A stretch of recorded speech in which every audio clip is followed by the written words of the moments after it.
Welcome back to the Navy Sports Magazine show presented by Navy Federal Credit Union. I'm now joined by one of the best attacks in the country this season, Emily Messinese. Thank you so much for joining us. Thanks for having me. And this season, Coach Tim Nolan says that sometimes you're a little too unselfish. How would you characterize your play as you continue to fill it up scoring, but you also look for your teammates to get theirs? I think that's just what I've always learned from playing young and club and high school and everything. It's just making the smart lacrosse play, not really thinking about like my stats at all, and just making the right play in the moment. Um, and yeah, I think for her, sometimes that would be me keeping the ball more, but if someone's open, I'm gonna hit them. So, Well, I know you don't think about this, but 42 points through 10 games is a pretty good start for you yet again. How would you characterize the season you're off to so far? um, I would say it's definitely a different season than I've ever had here, just because of how much talent we have all around, which I think is part of the reason why I have been assisting more this season. But this is like a very unique group of people that we have with like underclassmen coming in, Michaela Williams, Alyssa Chung, and then Ava Yovino coming back, and also a lot of returners that are upperclassmen. Um, and I think we all just have stepped up in different roles in different games. So there might be some games where I'm scoring more, but then there's other games where I'm more of a feeder, like the Bucknell game, and other girls are able to step up as well. So it's definitely been a unique season, but it feels really special to be able to have that many people who can contribute on our offense and on our team as a whole. Going off that, Em, I want to revisit the High Point game actually, because that's the low one this season where you didn't record a single goal. I mean, I know that's such a rare occurrence for you, but you did have two helpers and you come away with the win in that game. How much confidence does that give you knowing that you have so many different ladies who can score and come up big? In that game, it was Kat McAteer, but every other contest, it seems to be another mid. It definitely gives me a lot more confidence. I think in past years, it's been a lot of pressure sometimes to be the one getting the ball every single time, and that's not how it is anymore. And even like I said, we have so many people who have contributed this season, and even as you mentioned, like Kat coming off the bench and scoring two goals, changing the momentum in that game is what makes our team so special. And um, yeah, I just think that if I'm not scoring, that's not the end of the world because there are other girls who can step up. So it's nice not to have that pressure every single game. But also at the same time, I know that like they're supporting me, and no matter what I'm doing in the game, like I contribute how I can. So Emily, Loyola looms next for your program. What kind of taste did that overtime loss last year leaving your team's mouth? it was definitely a tough loss. Obviously, like we worked so hard to get there and worked so hard that game to take it to overtime. But I think um, we kind of have a chip on our shoulder just because one, we didn't make it to the tournament, which that sucked also after that loss. And yeah, losing in overtime, but we know we should have won, but also at the same time, we played probably our best game we had all season. So we were very proud of ourselves coming off that game. Like we kept our heads held high because we did all we could do. But definitely going into the season, I wouldn't say it's talked about a lot, but we definitely all have that in the back of our mind as our goal for the season is to beat Loyola and then also to host Patriot Leagues and to win the Patriot League. So, but we're also still taking it just game by game. And no matter what happens on Wednesday, we have a lot more to play this season. And then obviously we'll most likely see them again in the Patriot League tournament. So, As you eye your first career win over the Greyhounds, why is this team different? What makes this particular 2025 team different from the one that's faced Loyola in the past?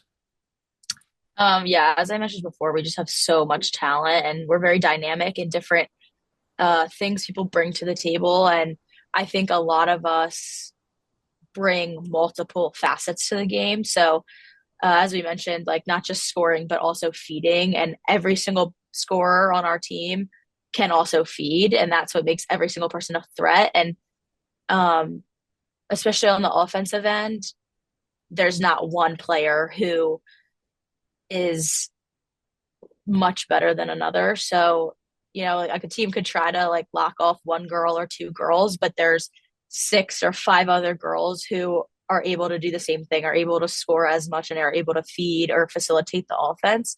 And that's what makes us so special. And every single game we have new people stepping up. We have new people coming off the bench who are at the same level. So it makes it really, really hard to stop our team. Let's talk about your specific pregame routine. Anything unique that you need to do? Maybe something you have to eat, some music you got to play to be at your best on game day. Um, Actually, it's an interesting question because I was just talking to some teammates about that before our game on Saturday. To be honest, I don't really have a pregame routine, which is interesting because I've been playing for so long and it's been the past 4 years. But I think the biggest thing for me is just like any music that gets me in a good mood and that I can kind of sing to. I think more our team has like a lot of traditions that we like to do before games and specific songs that we like to play a lot are very patriotic. Um, One video that went kind of viral last year was the courtesy of the red, white, and blue, and that's something we always sing before our games. And it's more like the camaraderie of the team coming together and like energy all together that really gets me hyped for games. So other than that, I kind of just lock in. I'm more of a serious person before games, so I'm kind of more quiet, more reserved, but I like to be with the team. So, What song you think is going to put you in a good mood tomorrow? hmm,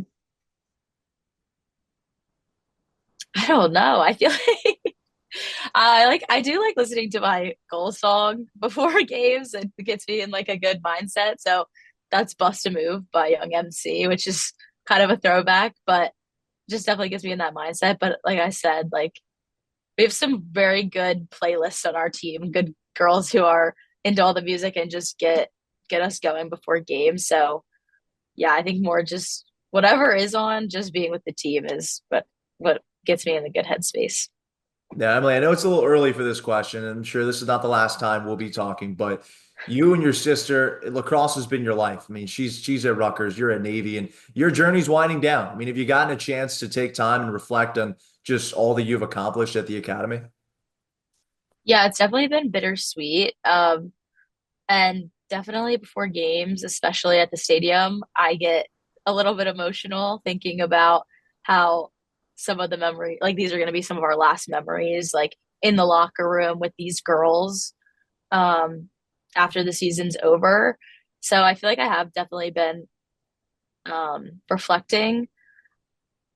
I think it is sometimes hard to do when you're in the middle of the season. You still have feel like you have so many games left, but I definitely take the time, especially at the stadium, to slow down and like realize that remember how it felt to be on that field for the first time as a plebe, and then like everything that has gone on until now. And then with my sister too, I got to see her play at Hopkins on Sunday, so that was really cool to like be able to see her in person play one last time. And I'm not sure if I'll get to go to any of her other games this season, but it is fun to see. And also, it's fun that it lines up that these are our last two seasons, like playing at the same time. So, The last thing I have for you, for any young girls who go out to watch Emily Mess play, and they get to see you score and assist, and they want to be like you, what would be the one most candid piece of advice that you would give them? I would say it's not about like the goals, how many goals you score, like your stats or anything like that, but it's more about like just playing with your heart and having fun. Um, I feel like that's what's made me most successful throughout my whole career is just the intangibles, like the hustle plays and just how much love I have for the game and for my teammates. And that's what carries you through games, through seasons, and allows you to be successful with like your best friends around you. So um, I would just say don't focus on stats, don't focus on like the little things, but it's more the intangibles that and the lessons that you can take away, not just playing on the lacrosse field, but into life as well. Awesome. Emily, thank you so much. Big week coming up, Loyola and then BU this weekend. Go kill it. We'll be rooting for you. Thank you so much.